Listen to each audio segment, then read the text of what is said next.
Hello, and welcome to the Soul Wisdom Exchange. I'm Regina from At Maitri, the founder and creator of At Maitri, and I have a wonderful guest here today. I'm so excited to welcome onto the podcast Dr. Meg Haworth. So, I define soul wisdom language as our authentic ways of knowing and being, and today Dr. Meg and I are going to explore what that means for her. Dr. Meg is a holistic healing expert with over 2 decades of experience in nutrition, cooking for celebrities, intuitive development in the mind and body connection. She is the best-selling author of Get Well Now, an international speaker, and the YouTube TV host of Intuitive Turning Points, Stories of Successful Entrepreneurs. She's the founder of Evolving Intuition, Building Self-Trust for Life, which is an online course and certification program where she teaches coaches, therapists, and healers how to 10x their intuitive abilities, protect their energy fields, and remove blocks in their bodies with her emotional release and negative core belief healing technique. She's been featured in the LA Times, NBC Nightly News, the Huffington Post, and Hay House Radio, just to name a few. Welcome, Dr. Meg. How are you? Hi, I'm doing great. Thank you so much for having me here. I really love these conversations. Yeah, we were just talking about that. Yeah. It's so much fun to talk about this, and I think so needed along our journey at different points. So, Yeah. welcome. So, Dr. Meg, how do you define or what are your soul wisdom languages? First thing I would say is intuition, and connecting through the intuitive. And I think what a lot of people don't understand about intuition, it's not just a yes, no answer. It's something you embody. So I think of it as an embodiment, and that my soul is talking to your soul right now. Because we're both we're both in our light right now. We're both in the thing that we do, that we came here to do. So, so there's intuition. Healing is my other soul language, and there's so many different ways that comes about. So, intuition and healing are really the main ones. And I think for me, a lot of it flows through gentleness. People say that to me all the time, that you have this gentleness, you make me feel at ease and all of that. And, I feel like that was built into my soul. And that's part of my soul wisdom, is to bring that forth so that people feel safe and cared for and loved during intuitive healing. Yeah, I mean, and healing can be such a, I view it as a very beautiful thing, and yet it can, in the moment of while you're going through that process, it can be challenging in a lot of ways. And so having that gentle energy is healing in itself, right? That is a way that, for me, I would define that as like, that's one of your ways of expressing, right? Through gentleness. I'm curious also if that would be a way that you receive as well. Is that an indicator of your inner knowing? The gentleness or the intuition, or Yeah. So what I mean all by of the above, yeah. exactly, all of the above. What I mean by that is often when I'm talking with clients or friends or other practitioners about soul wisdom language. When you think of a language, it has if we're talking about a spoken language, right? There's a certain sound to it. You can hear. I remember my partner and I were traveling in Portugal, and it has a certain cadence and a certain rhythm and a certain sound profile, right? Which is very different than Spanish or French. Like they have their own kind of way of coming through, a sound, a feeling. And so when you talk about gentleness as a way that people receive you, that means for me, you're expressing through gentleness, right? Gentleness is a way that you express, but is it also a part of the profile of how you receive? I would say yes. And I would say too that along with gentleness, I think these two really go together as strength. Because there's a real strength in that gentleness. I think in gentleness in general, I often talk in my work about soul qualities, and gentleness is a quality of the soul. And, it's something that's more forward. So yeah, I would say I receive that from others, and I see it in others, even when they don't see it in themselves, I love that. Especially when they don't see it in themselves, Yep. you know. Yeah, that is something that is one of the things that I most love and also most frustrates me sometimes in the work that I do with others is, to see, you said you and I, we're in our light right now, right? We're our Yeah. soul to soul. We're speaking soul to soul, which is why I named this soul wisdom exchange, right? We're exchanging the wisdom of our souls. And so I love that you picked up on that. And when we're in a session with someone, when you're in a healing session or intuitive session with someone, or even a conversation, honestly, this is for me, and I imagine for you, how I live my day to day. You see that in that person, and it can be such a beautiful experience, and also so frustrating or sad, or when they can't see it and you want to like show them through your eyes, but that's also part of their healing journey as well. Yeah, absolutely. And I used to experience a lot of frustration with people when they didn't see what I saw, Mm-hmm. because I was like, it can be so much better. It can be so much better. And I think that's one of the things we have to give up along the way is that impatience for others to get where we've gotten, Mm-hmm. and understand that they're in the perfect place for them, Yeah. And with my clients, I help bring them forward. I help bring that forward in them, within them, at their own pace, Mm-hmm. because you can only release so much. And That's so true. Yeah. some people just will release tons in a session, and other people it's just like incremental, little bit by little bit. And there's no judgment around either way. There's no right or wrong way. It's just, this is where you are, and I'm meeting you where you are and holding you in that space of love and gentleness as you move through your experience. Yeah. So that brings me to the question of, for me, in order to do that, to hold that space, I had to figure out how to do that first for myself, right? And that's an Yes. ongoing journey in and of itself. But I'd love to hear from you, how did you really come to that space where you do embody that? Oh my gosh. I started. We don't have all day, but yeah, It's okay. I started at the extreme opposite end of what I just said. This extreme opposite end. Where I grew up in a home where it was the complete opposite energy. And it was a very difficult environment for me, because of the gentleness I automatically have, because of that. Anyway, yeah, it was a lot. So I went through, as a child, I went through all different types of abuse: physical, sexual, mental, emotional. And then I ended up with over a dozen illnesses by the time I was in my 20s, in and out of doctor's offices.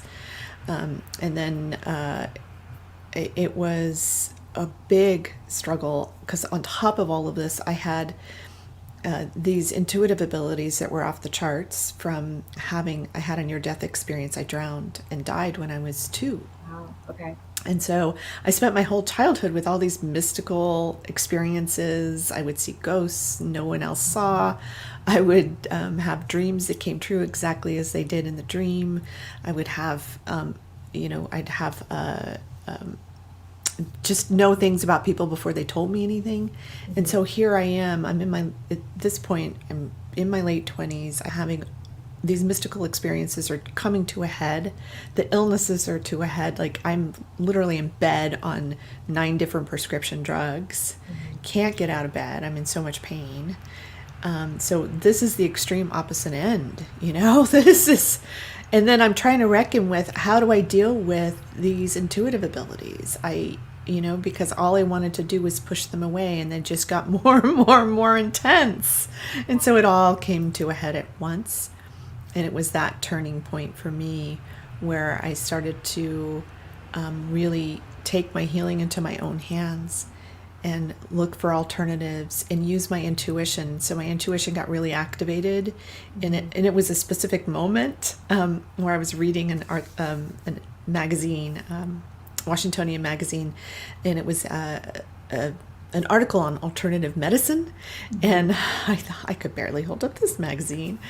And I was reading about chiropractic care, and I have scoliosis in my upper back and a ruptured disc in my neck, and now I have a disc damaged from being struck by lightning 7 years ago, and that was another story. And that was the next level. It's like you're gonna amp up even more now, Meg, and here's your initiation.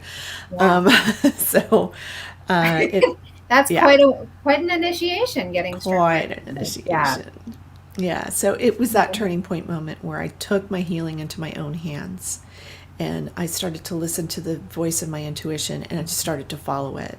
Because the immediate thing it told me was, put the magazine down, go call that chiropractor your friend has been raving about. And then I did that, and then everything opened up for me. And it was so hard to make that first choice, because I grew up also in a household where my mom is a scientist, and my dad is a defense contractor, and we're also very religious on top of it all. So having to balance the intellectual with the intuitive was a huge challenge for me. So yes, I was extreme opposite end of where I am today. Thank you. Yeah, thank you for sharing all of that. And, wow, I'm just honoring you for coming through all of that and really listening to that guidance, because that's hard to do. And especially in those moments of, this extreme physical pain and emotional turmoil, and really listening to that guidance when, as you said in the beginning of our conversation, gentleness is one of the ways it comes through, but also strength. And recognizing those together, that's how right? Like that, when they come together like that, there's just this knowing, and there's this confidence in that knowing that's, you do it, right? And it's not always easy to say, like that first decision, I put down the magazine and I went and did it, but all of those things were coming together at a moment when, that really just, it's almost, for me, those moments are like, there's almost no other choice. Yes. Right. This is the only thing to do. And what's so interesting about the moment is it seems so benign and small to pick up the phone and make a phone call, Something you've done millions of times probably, but Yeah, and I think that's really important for people to understand. It doesn't have to be this grandiose flash of light and, the sky's opening up for you. As it was for you later. Yeah, later, that actually... I didn't even think about that. But I'm like, the skies really did open up 7 years ago when I was struck by lightning, literally. So is that an experience you would like to share with us, or not today? Sure. Yeah, I think that's something we'd like to hear about.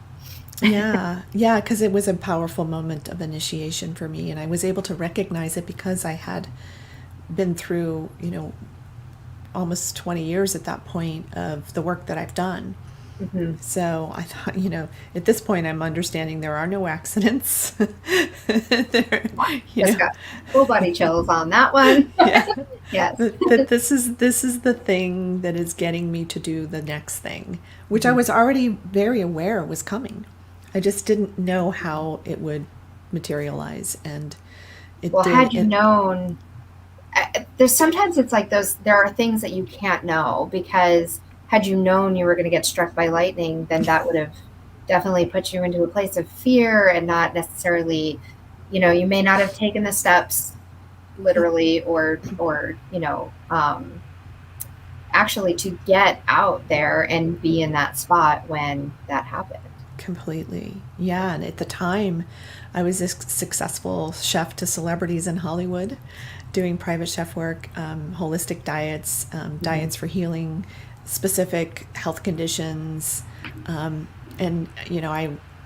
I was about to take on a new client that week. He is one of the top entertainment attorneys in Hollywood. Mm-hmm. And I remember calling him up and saying, I can't work for you this week because I was struck by lightning. There's any excuse that's a good one, that is one. And he's an attorney, so what's the first thing he says? Like, oh my God. Well, first of all, oh my God, are you okay? You know. Yeah. And then he said, oh my God, who do you sue? God? I guess, what is an attorney going to think? But yeah. So anyway, yeah, that was intense. So it literally changed my life, because now I'm on disability, unpaid disability, because I had my own business and hadn't paid into the fund because I didn't know you could. And because they don't tell you that when you sign up for a business. And then, so I'm going through my savings and I'm going okay, so I'm in the ultimate timeout from the universe. And I think I always say to my audiences when I speak about this, think about this for yourself, because when you're in a timeout from the universe, the big question on my mind was, am I living the highest service in my life that I can? And immediately it was no. I mean, I knew when I was like, I would even ask myself or ask the universe, why am I in Michael Weatherly's kitchen chopping onions? This doesn't make any sense to me, but it did and it didn't. And I kept thinking, okay, I'm going to put it all together. I'm going to put together everything I know about nutrition and health and wellness, and I'm going to put that together with transpersonal psychology and spirituality and holistic healing, and I'm just going to put it all together. And like a chef, take all the ingredients, right? Make exactly. Make a whole new soup. And the lightning bolt was the thing that said, okay, now you're going to do it. So that's what I did. So when you ask yourself, are you living the highest service that you can? Are you living the life that's in your heart to live? When you have a moment where you almost lose your life, that's a time, a moment of reckoning. And so think about if you were to have a near-death experience today, how would you change your life? Interesting. I was having a conversation with a friend of mine yesterday who's had near-death experiences more than once. And, the question I want to ask you is, in that moment right afterward, one of the things that she said to me is there's this pressure from all of these people saying live your life now, do it now, celebrate. She's like, yes, absolutely, I want to do that, but where do I start with that? How do I do that? How do I, how do you move through that? And so I'd love to hear in your perspective of you actually got hit with a lightning bolt. And, I think that's one of the biggest symbolisms that there is for that aha moment, right? But did it actually come as an aha moment? And if it did you see the whole thing in that moment, or did you just know, how did you move through that? Yeah, I mean, it came in an aha moment in that, like I said, I already understood this whole way of thinking in terms of there not being any accidents. So I just remember laying in the hospital bed and saying to myself, this is an initiation. This is the time to go to the next level. And so the way I do that is the way I've done it with every single thing that I've done along the way is I let my intuition lead me. And incidentally, I developed my intuition in a course 25 years ago, and it changed the course of my life. And I didn't know how much, because one of the great things about intuition is the breadcrumbs it leaves behind you. Yes. Spiritual breadcrumbs. Exactly. Yes. And I will tell people, it's one of the exercises that I have people to do when I speak, is look behind you, and what were those moments, those times where something happened in your life and you followed your internal guidance system and you made a different choice. And then what unfolded for you afterwards, because the moment that you make that choice from the intuitive space, all the universe opens up for you and everything you need comes to you. And so the coach that I needed at that moment to help me with my branding. As soon as I saw her posts on Facebook, I was like, Yes. I'm working with her. And that's how everything evolved, and everything in my life has evolved that way. There's no reason in the world I should have ended up as a chef to celebrities. I'm not a trained chef. Like, I didn't go to culinary school. There's just no reason in the world, but because I was following every time my intuition said, lean into this, do this thing, I did it. Even when people were like, that's crazy, that doesn't pay any money, why are you doing that? And I was just like, you know what? I don't, it doesn't matter. It's like, I know I need to do this next thing. And one thing leads to the next thing. And like, I know one of the things that people ask me all the time is like, how can I speed this up? Or how can I do this? And I say the same thing over and over, and they look at me like, you are crazy. Like, yeah, that's not what I'm asking for. Because I always say, find gratitude in the little things. Like, really, like, if you're needing to expand, if you're looking for love, or you're wanting to expand your financial situation and make that a more nourishing space for you, you don't make $1 million without every single penny that's part of it. And so you've got to really find that appreciation for those little bits of it. And the more you do that, the more the universe responds to you and says, oh, it's like the universe responds to your joy and wants to give you more joy. And it now has attached that joy to this thing that you received with joy. And so then it expands it more, and it grows it more, and it makes it more, bigger and bigger each time. But in those moments when you look at something and you're like, I'm here and this is where I need to get, we're so conditioned to be like, that's not enough. Yeah, that's true. That's true. And I think, too, the thing is that we're always trying to leap from the awful space we're in into this joyous space. And there's a progression to go from there. Just a little relief of allowing yourself to feel, and this is the thing that I really work with people on, is allowing yourself to feel the anger, allowing yourself to have a conversation with it, and then allowing yourself to let it go. And then you incrementally just, you move up from anger to frustration to to fear to to hopeful, and then you keep going up the spiral to joy. Yes, exactly. So because I think that makes people feel really frustrated when they're said, well, you can choose whatever you want in this moment, you can just choose joy. Well, yeah, but it's not an easy thing to make that leap. And so that's why I created it, or one of the reasons I created a technique called Whole Person Integration Technique. And it's an emotional release technique, and also core belief recognition and release, so that you get to those beliefs and the way that you're holding them in your body and how it's affecting your body. Yes. Because it's all one thing. It is, absolutely. Wherever you hold it, too, is where that vulnerability in your physical body is then opened up to have, illness, and not even just illness, but, injury and things like that as well, and stress. And that all affects everything. Yeah. So whole person integration technique helps to release that energy from your holistic system. Mental, emotional, physical, and energetic.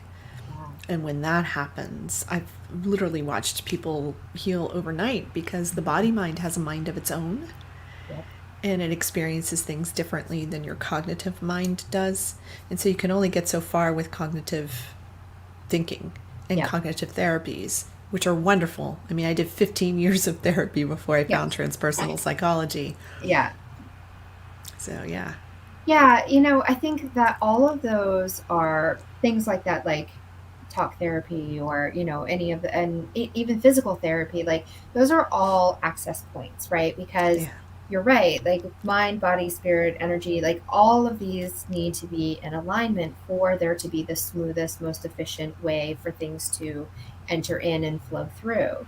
And that doesn't mean that they can't enter and flow if they're not all exactly in alignment, but it's much more difficult, right? Like, it's like trying to get through something that you have to kind of through it, or even like go off somewhere else and come back in. And but when it's all in alignment, then it can be really fast like that. And so wherever you come into that, whether it's through therapy or physical therapy or through spirituality or through energy healing, like whatever way you enter in, great, enter Yeah.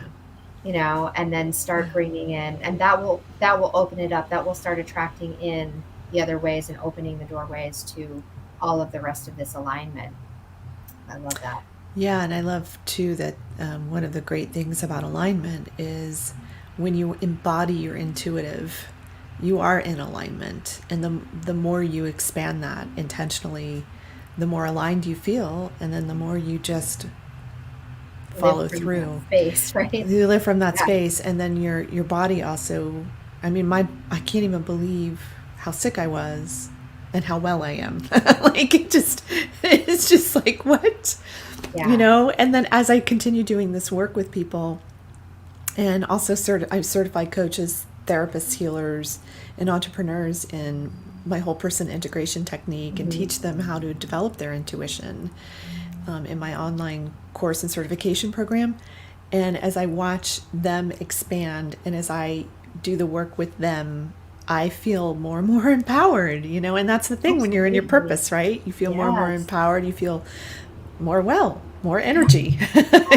Like all these things are interrelated.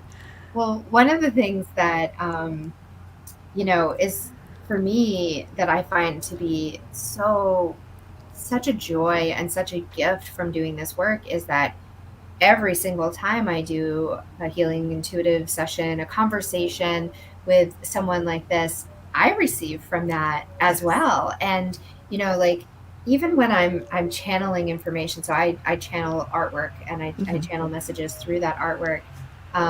So I have, people will ask me, here's my intention or here's my question, and I channel a message for them, but there's always something in it for me too. Always. Yeah, I know. So that's great. Yes. It's like, thank you. This is so beautiful. And it might be something completely different than what they're getting from it. But for me, it's something that I need in this moment of time as well. And so I think that's one of the really beautiful things about working in this intuitive way and with energy is that it is multifaceted, and it's on purpose, not just for you, but for me too, and for everyone engaging in it. So yeah, absolutely. Yeah, we all grow together in this kind of work. We all grow together. Absolutely. So yeah. Carmen said yes. I'm not sure when that was. I got so engrossed in our conversation I didn't notice the comment. But hi, Carmen. Good to have you here. Carmen. And then we've got a couple other people that have been coming in and out. Also, I want to just leave it open to see if anyone wants to ask a question or jump in on anything while we have some time left to be able to respond to that. So if you have a question, go ahead and drop it in the comments, and I will do a better job of looking at the comments so we can answer your question, but go ahead and drop that in at any point. So, one thing that I wanted to circle back on too while we're waiting for people to type in their questions if they have them is that idea of choosing joy and choosing joy in this moment. And I had that as my like personal mantra for a while, is choose joy. It's actually something that I still very much resonate with. And when I say my personal mantra, it wasn't just in meditation. It was like, this is where I'm living my life from. And it was several years ago that I chose to really kind of embody this idea of choose joy. And in that moment when I chose to do that, that is the concept that I had of that. That's the understanding I had of that concept is, oh, you choose joy, you can keep choosing joy over and over, you choose joy over something else, right? Now, probably a decade later, the way that I live that and the way that I understand it is very different and far more balanced and healthy of an idea of that, where I can choose joy, but also feel pain, feel anger, feel frustration, feel all of these things. It's not one or the other. And I'm not necessarily choosing joy over something else. now I really look at it as I look for joy as an indicator of a successful project. I Mm-hmm. look for joy as an indicator of being in flow, of, when I am recognizing that I'm in a space where I really am not in joy, right? When I'm not enjoying something, Mm-hmm. how can I have a slight shift, right? Like if Yeah. this is, maybe a insignificant feeling, like it may seem insignificant, but it's really huge. So if I'm outside and I'm super uncomfortable and I'm just hot, like it's just really hot, and I'm like thinking and I'm in my head spiraling, like, oh, I'm so uncomfortable, I'm so hot, I wish I wasn't in this hot environment, and I catch myself in that kind of spiraling kind of mindset, Yeah. I will close my eyes and look for the joy in that moment. What can feel joyful right now? Maybe I really tune in and I feel a slight breeze over Mm-hmm. my arm, and I'm like, oh, that feels good. Let me enjoy that. Let me be in the joy of Yeah. that moment, that small thing. Um, or even just not closing my eyes, but looking around and finding something to focus Yeah. on that is beautiful, right? Like, Like a oh, there's butterfly or a a butterfly, or flower. yeah. And Yeah. every time when I choose to look for joy, I find Yes. it. Yeah. Yeah. I say that often to clients. Look for the joy in the room. Yeah. Especially, people that are going to Christmas at their family, and they're stressed out because it's, Hmm. disastrous for them typically. Well, first of all, let's stop looking at it as being disastrous and let's look at what's good about it. Yeah. Because like I think that's a big default that a lot of us have as we look at what's wrong with the picture instead of looking at, well, what's wonderful about this picture and how can we magnify that. And so I love that. So I also think of that as what you experienced when you said, okay, I want to embody joy. Hmm. Experience joy is you entered a class in the school of life on joy. Yeah. And we can do this with anything. Like if you enter a class about compassion, Hmm. about caring, about kindness, about joy, you can enter any class that you want to, embodying these qualities. Hmm. But also know that when you enter those classes, you're going to get the opposite force teaching you Yes. about what that is. Yeah. And to welcome that, it's like, okay, I often think of those emotions, the guilt, the shame, the fear, all the things that we think are in the way of our joyful Hmm. experience are really teachers of that joyful experience. They're here Yeah. to teach us something about who we really are and that we need to just listen to them. And so that's what my technique is really helps people do, is to listen to that. That's Because it beautiful. wants the anger and the shame and the pain, they want the same thing you do. They want to be seen, heard, understood, and loved. Yeah, absolutely. Acknowledging, and I think that's exactly what that is. When you enter into that class, you choose to stay aware of it. You consciously choose to allow yourself to witness, be experience, embody, and also, experience the opposite of that, because to truly understand a situation fully, you need to kind of fully experience it too. And, you know, um, I use this concept of a sphere often, where, you know, if you have your experience, your lesson maybe is inside of a bubble, inside of a Yeah. sphere.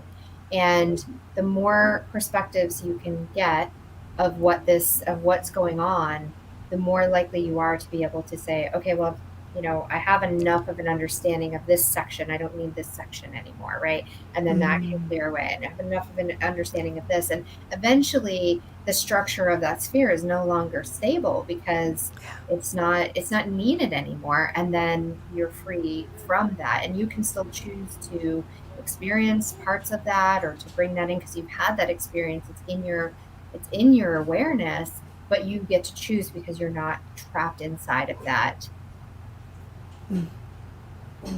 that structure that you once saw it as, right? Yes. Yeah, I love it. Beautiful. Yeah. Yeah. That's another beautiful way of looking at that, for sure. Yeah. Yeah, yeah, it's a journey, for sure. It's a Yes. journey. And um, you know, we get to experience things in all different ways, and there are many teachers, and some of those teachers are actual physical people, you know. Yeah. Some of those are synchronicities or even conflicts that we experience. Some of those are, I've been having this experience recently, specifically with words, and hearing words or experiencing words in a different way. Oftentimes it will kind of like, one of my ways of understanding things is I'm a very visual person. And so even Yes, though artist. have you noticed? Yes. Even when I hear something, I also see it, and also vice versa. When I see something, I also hear it in a way. Although it's hard to explain because it's not like I hear it like somebody's saying it in my ear, but there's a sound quality to it. And I will hear words and I will see them move apart into sections. Oh, interesting. Yeah, so I'm trying to think of what the word was. Oh, discourage. So I was in a yoga class and we're in Shavasana, and um, by the lake. It was this beautiful setting. It was Wow, all sounds peaceful. nice. It was lovely. Yeah, and the teacher said, so I don't know even what, because most of the time I'm not really listening to the words. I'm kind of in my own space. But somehow I heard her words say, even if you get discouraged, blah blah blah blah blah. And I heard discouraged separate into discouraged. And I had Yes. this whole kind of download, this like Yeah. whole concept rushed in that was like, when we are feeling discouraged, we're not in our courage. We Right, are exactly. separated from courage. Discouraged. Yeah. Yeah, I Yeah. love that about words too. My undergraduate degree is in English with concentration in writing. Nice. And Yeah. I do this all the time with words. Like, I love the word nowhere. Mm. It's now here.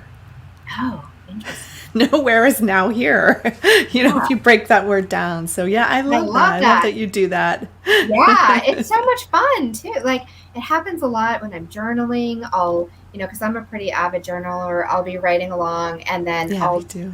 I'll start to write a word, and then I'll like put a dot in the middle of it and continue the word, or even Oh, several. So interesting. actually, enjoyed is how I got that whole concept of being in joy. It was like, Enjoy, yeah. and then I got this space, joy, and I was like, oh, it's being in joy, really embodying joy, letting it in, being inside of it. Um, it's so much fun to explore words like that, and it's Yeah. very insightful. Yes, it is. Embody. I love that one too. Yeah. I'm in Yeah. my body. I'm here having this experience within me, Yeah. you know, I love it. because your body tells you so much information all Yes. day long. Yes, it does. And Yeah. again, another area where we're so conditioned to not listen, or to ignore it, or to look for someone else to tell us what Yeah. is going on in our body. And to think of it purely as a physical machine Mhm. is, I think, one of the biggest problems with the way people think about the body. It's so much more than that, It is. so much. I mean, we're made of energy, Mhm. and that we when we ignore the mental, emotional, and energetic systems of the body, we're ignoring, when it comes to healing, we're Yeah. ignoring the most important informers of how to get well.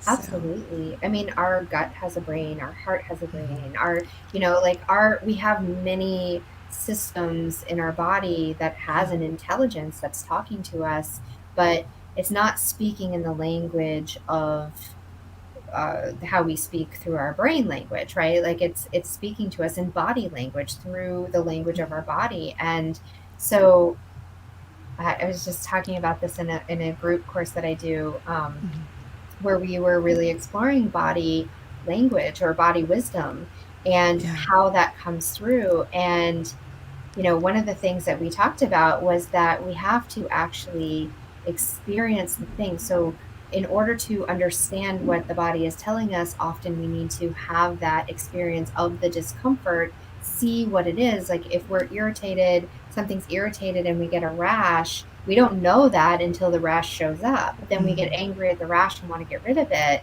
rather than looking into it and saying, what is this here to tell me? Why is it here? What's the root cause, the reason the rash came? I do want to say something, because Carmen put in it. Yeah, they're even doing studies now on how the uterus has a brain. And Dr. Candace Pert, who wrote the book Molecules of Emotion, was a scientist at the National Institutes of Mental Health. And she discovered that our brain cells are not just in our brain, they're in every cell of our body. So it makes sense that they will break down the organs, because this is how Western medicine looks at everything, right? It's like, let's break down the pieces and parts, and you know what I mean? Like, not looking at the whole body, but the gut has a brain, the brain has a brain, the heart has a brain, the uterus has a brain. Of course, it all has a brain. Yeah. They actually found the science that brain cells are in every part of your body, and that makes sense because the mind and the spirit and energy, it's in every cell of your body. You can't not have those things. So that's awesome. I love that you put that in there, Carmen. Thank you, Carmen. Yeah, that was a great, that was great. And yeah, it's true. I mean, that's the way I said it. And, but it is all one brain. It's all one intelligence, right? It is our wisdom, our body wisdom, our soul wisdom. It's all one and the same, but we do have this tendency that we have been taught to separate all of those things and to value some things more than others. Yes.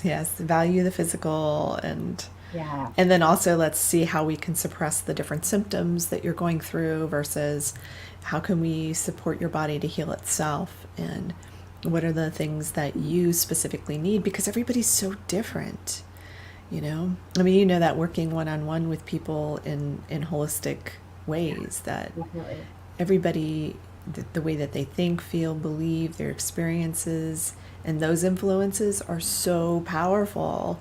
And not just yours, but it's also your ancestors, your mom, your dad, your grandparents. Like, it just goes back, and then you're holding all of this in your body, and your body gives you so much information and so much wisdom to be able to explore and to heal these patterns that we get stuck in. And that we can unhinge, and I love helping people with that. You too. Ancestral healing is one of the, like, really fine. I mean, I see patterns, again, part of my visual thing. I see patterns, I hear patterns, I feel patterns. Like, I can identify where there's an ancestral pattern, like, pretty quickly. But it's not always something that is visible in a way that, especially if you're in it, right? Like if you are on the roller coaster, it's hard to know what's behind you, what's right in front of you. Like, you just kind of know the part of the experience that you're on. So, but if you back up from it, you can see the ups and downs, you can see how the patterns are. So having that kind of removed vision of it or removed experience of it can be really helpful, and why I think it's so important for everyone to have support systems in place, because even as a person who's intuitive, as a healer, I still have a coach, I still have healers that I go to, I still have a support system and communities, because when I'm on the ride, it's hard to see it, right? And I can do it so well and so easily for someone else, but for yourself, it's not impossible, but there are definitely times when we can get support. So, yeah, absolutely. So important. I mean, it does. I mean, it takes a team of healers to help you heal, and you need different ones along the way, you know? And it changes. Sometimes what you needed earlier in life is not what you need anymore, because you've outgrown that. And it doesn't mean that was bad or that it's less than in any way. It just means that that's no longer where you are on your journey, and so now you need something different. Yeah, and I think too that I always say that as long as you're in a body, the fun never stops. You know, there's always something to work with, to heal, to examine, to enjoy, and enjoy that, because what happens is the more you do this kind of work on yourself, the faster you cycle through the next thing and the next thing and the next thing. You gain the tools, and then you keep gaining tools, and then yep. you keep expanding more and more rapidly, because you understand. It's become now, I think, a habit. As you take on different tools to help you with all the different parts of your holistic system. Absolutely. I mean, I get super excited and kind of nerdy about it at this point. And yeah. Like even my own healing, I'll be like in tears crying about something, like had this huge epiphany of like, oh my gosh, all of this, and I'm feeling it deeply. And then the next minute I'm like, wow, that was super cool. Did you see that? Like, because that is one of the tools that I've practiced this so many times that to me, I can be in it, I can be feeling it, and then I can also be in joy with it and appreciate the healing, the gift of the healing. And that's all part of the experience. So, for sure. Yeah, so beautiful. So speaking of the journey, our journey has ended here today, but do tell us, how can people, best get in touch with you? Is there a project you're working on or something you're super excited to share right now? Yeah. I'm super excited to share that my online course, Evolving Intuition, Building Self-Trust for Life, which is an evergreen course with lifetime access. So once you're in it for life, and there's live coaching every week. I'm running it live for the first time in a year. I'm revealing some new information. My empath recovery system is going to be included in that. You get to learn your intuitive type and expand upon that. And then you also, it helps you heal empathic overload, which a lot of us, especially coaches, therapists, healers, and entrepreneurs, we're taking on the energy of others. And also you get certified in whole person integration techniques. So you have now a new tool, emotional release process, and that will help you and help your clients, because it's to help you remove your own blocks when you get stuck. I mean, that is those times where you don't feel like you need, like sometimes you really need to go seek somebody else out. Yes, absolutely. And you know the difference. Sometimes you can use a tool or resource. Yeah, absolutely. This is a great tool to use on yourself and on your clients to help them up level very quickly, because it's really about shifting that emotional energy, loving those parts of the selves that are in so much pain, and then how that translates to the physical body, and to watch the healing happen. It's really, really powerful. I've seen things like sciatica disappear over the course of a few days after doing this technique. I've seen anal fissures disappear, because it's a snapshot of everything going on in the holistic system all at once, and integrating those energies. So anyway, it's really powerful. Awesome. So that's coming up. Yeah, September 21. So it's is when it starts. Now is when the live version starts. Okay. But you can hop into this course at any time, and so it'll be 8 weeks of the live course. So. Okay. So September 21st, and we'll put the links for everything underneath this video once we get off of here. And did you give me the specific link for that? I think you did. I think so. I'll make sure you get it. I'll check. If I don't have it, I'll make sure to add it in there, or you can hop in and add it too. But we'll make sure that's in there, both on the Facebook video and in the YouTube. So I'll get those uploaded in just a bit. Yeah, just book a free call with me to apply, and then we'll see, if you're a good fit. I interview everybody to make sure that you're a good fit, and I'm a good, it's good all around. It has to be mutual. It's a collaboration. Yeah, absolutely. So excellent. Well, thank you, Dr. Meg, for being here. This has been so enjoyable talking to you, and thank you everyone who came in live and who's watching either on Facebook or YouTube. Make sure to subscribe so you get updates when we go live. And we will see you again soon. Thank you. Yay. Bye. Thank you.